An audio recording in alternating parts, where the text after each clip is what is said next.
Halo teman-teman sekalian, di sini kita akan membahas tim nasional Indonesia secara pelan-pelan. Gue sambil ngundut, sambil ngopi, dan gue juga agak akan ngebahas di panjang-panjang. No edit, no cut, jadi tolong dengerin baik-baik gitu. The History Maker, legenda hidup seorang pelatih yang membawa banyak sekali perubahan, banyak membawa tim nasional Indonesia menembus batas kemustahilan. Pada akhirnya dipecat di tengah kompetisi yang sedang berjalan dan itu sebuah tamparan yang sangat telak bagi kita supporter timnas melihat problematika yang terjadi saat ini. Di mana Pak Erick Thohir selaku Ketua Umum PSSI berani mengambil keputusan yang gimana ya? Gue sebutnya ini keputusan yang bener-bener gila banget, berani banget, resikonya sangat gede sekali. Kalau berhasil Pak Erick maka ini akan meningkatkan elektabilitas Pak Erick. Kalau misalnya gagal, Pak Erick akan benar-benar dihujat karena melakukan kebijakan trial and error di tengah kompetisi yang sedang berlangsung, di mana kita saat ini sedang berjuang untuk masuk menjadi kontestasi di Piala Dunia. Yang pertama gue ingin mengucapkan terima kasih Coach Sintayong. Terima kasih atas segala prestasi, perjuangan, dedikasi, integritas yang telah diberikan kepada bangsa ini. Membawa tim nasional Indonesia dari era kegelapan sampai berada di posisi yang seperti saat ini. Saya bersyukur tim nasional Indonesia pernah dilatih oleh Coach Sintayong, di mana kita diajarkan etos kerja, diajarkan kedisiplinan, diajarkan pola hidup yang benar, pola makan yang benar, ya bahkan teknik-teknik dasar juga diajarkan oleh Sintayong. Dan menurut gua tidak banyak pelatih yang mau melakukan hal itu, dan tidak semua pelatih mau seperti itu. Jadi saya respect banget. Saya berharap Coach Sintayong mendapatkan tempat yang terbaik setelah dipecat atau diberhentikan oleh PSSI saat ini. Dari sejak tahun lalu saya mendapatkan informasi tentang sepak bola nasional. Kalau ada info yang beredar bahwa Coach Sin akan digantikan, saya tidak pernah buat Instagram story. Saya tidak pernah posting di Instagram atau apapun karena saya tidak suka drama atau huru-hara dalam sepak bola. Saya hanya berharap prestasi dan saya ingin yang terbaik untuk timnas. Karena ini adalah bagian dari mimpi saya sejak kecil. Ya, kita tahu bahwa kita masih kecil nonton Kapten Tsubasa, kita merasa bahwa kita adalah the chosen one, orang yang terpilih untuk membawa Indonesia masuk ke Piala Dunia. Kita pernah berhayal menjadi salah satu pemain yang membawa tim nasional Indonesia bermain untuk Piala Dunia. Jadi melihat Indonesia hanya dalam 2 langkah lagi masuk ke Piala Dunia, itu benar-benar membuat gue bangga dan bahagia banget.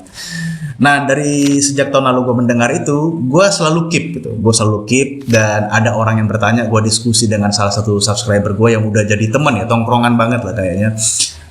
Di Instagram dia nanya, gue jawab dengan normatif. Dia kirim share segala sesuatu tentang timnas, ya gue respon gitu. Tapi sebenarnya dalam hati gue tahu ini bakal kejadian gitu, karena udah berbagai info gue dapetin. Dan di WhatsApp gue juga ada chatting-chattingan dengan teman-teman yang lain, bahkan udah ada teleponan. Dan tapi gue berharap itu tidak terjadi gitu. Walau memang sudah ada pergerakan untuk mencari pelatih nasional. Gimana ya gue bilang ya? Gue tuh pecinta timnas. Gue suka timnas. Gue bukan seorang pundit. Gue juga bukan seorang pengamat sepak bola. Gue tidak memiliki kapasitas atau kapabilitas untuk itu. Jadi gue keep aja apa yang mau gue sampaikan. Gue tidak mau menjadi bagian dari drama sepak bola.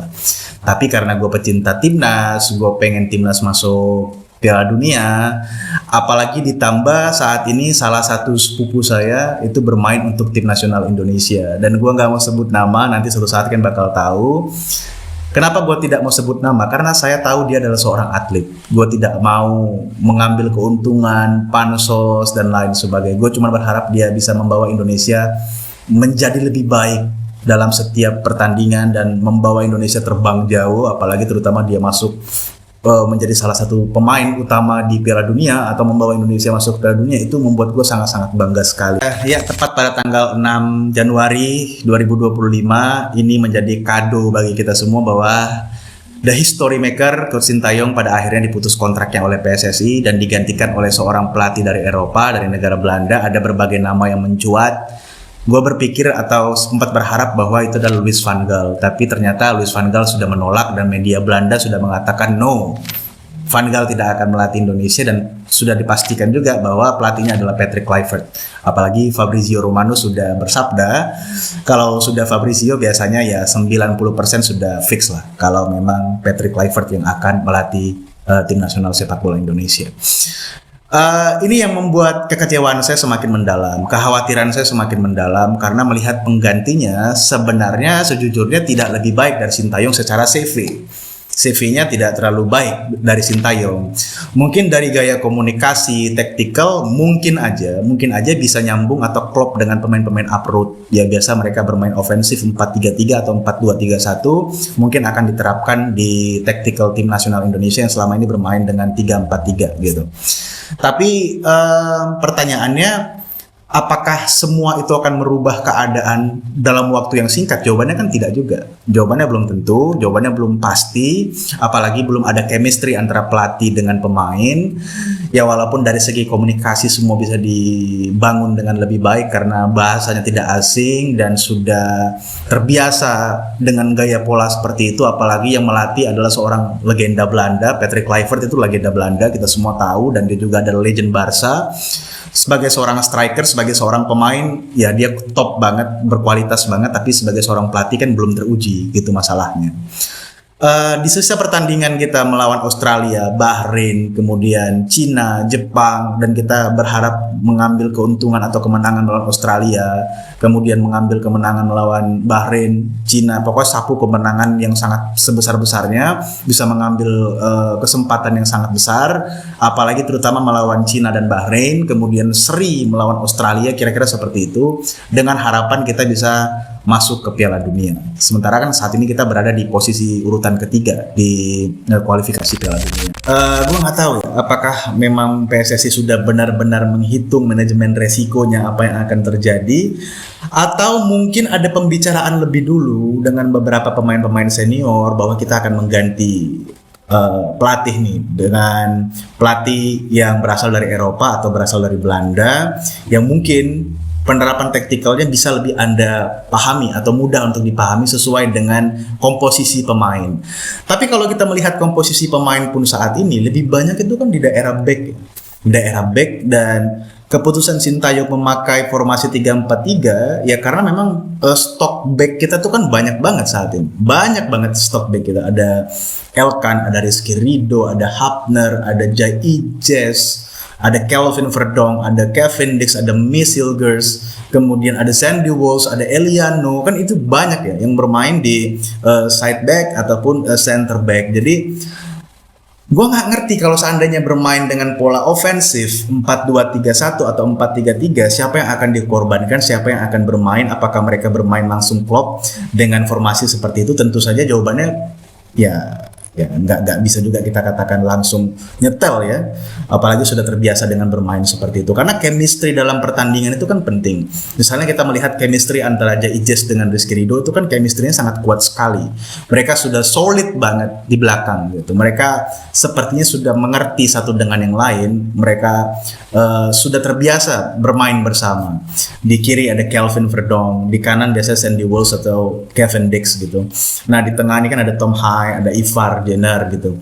Nah kalau misalnya tiba-tiba diganti dengan formasi yang lain, nah gue nggak ngerti apakah chemistry-nya langsung klop.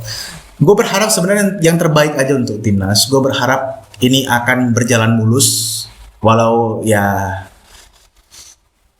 tipis banget harapannya, tapi gue selalu menyisakan 10 atau 20% harapan, dan gue tidak langsung ngejudge satu keputusan karena gue tahu bahwa keputusan ini pun akan sangat mempengaruhi elektabilitas Erick Thohir. Ini bukan sebuah kebijakan yang populer, ini sebuah kebijakan yang gambling banget, dan gue yakin Erick Thohir masih memiliki nurani, masih memiliki hati dan perasaan untuk sepak bola nasional. Saya juga sempat berpikir dan mencari-cari apakah ini ada hubungannya dengan mafia atau keputusan ini dipengaruhi oleh mafia, tekanan yang sangat kuat dan sebagainya. Jujur gue mencari-cari data-data itu, gue mencari berbagai data, gue melihat berbagai celah dan lain sebagainya. Memang ada berbagai hal-hal yang berkaitan dengan mafia, seperti buzzer yang dibayar, kemudian ada tindakan-tindakan yang ofensif terhadap Sintayong, ofensif terhadap Erick Thohir. Ya gue melihat itu adalah tindakan-tindakan yang anomali gitu, anomali banget. Tapi gini, untuk kebijakan pengambilan pelatih baru ini kayaknya murni memang keinginan Erick Thohir. gua tidak menyalahkan mafia atau apapun, kayaknya memang ini 100% adalah keinginan Erick Thohir.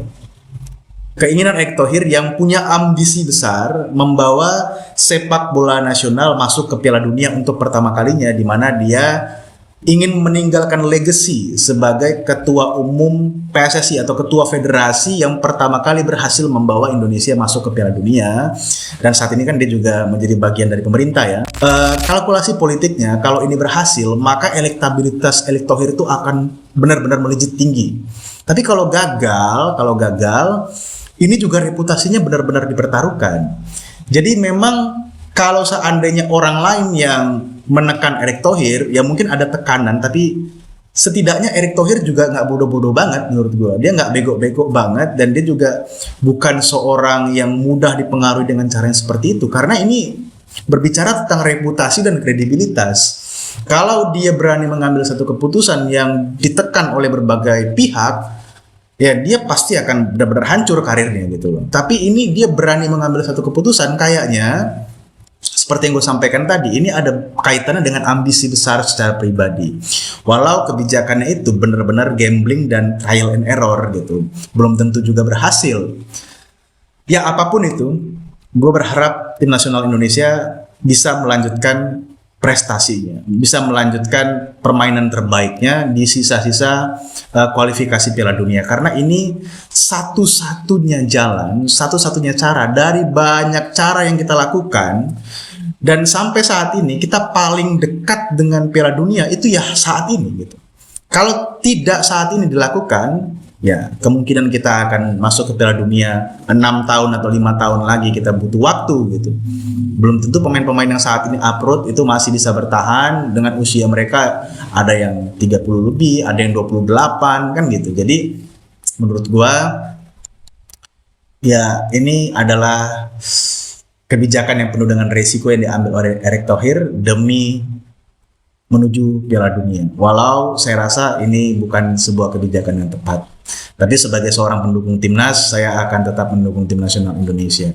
Dan saya mengucapkan sekali lagi terima kasih kepada Coach Sintayong sebagai seorang warga negara Indonesia yang memiliki moral, memiliki adab. Saya tahu bahwa Anda adalah seorang history maker yang biar bagaimanapun Anda akan tetap menjadi bagian dari sejarah sepak bola nasional.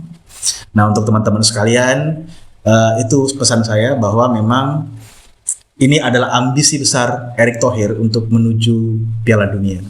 Beliau pengen instan, makanya berkali-kali mengambil kebijakan-kebijakan yang menurut gua adalah salah satu akselerasi kan, mengambil pemain-pemain dari luar untuk bisa memperkuat timnas dengan tujuan membawa tim nasional Indonesia setidaknya masuk dulu ke Piala Dunia.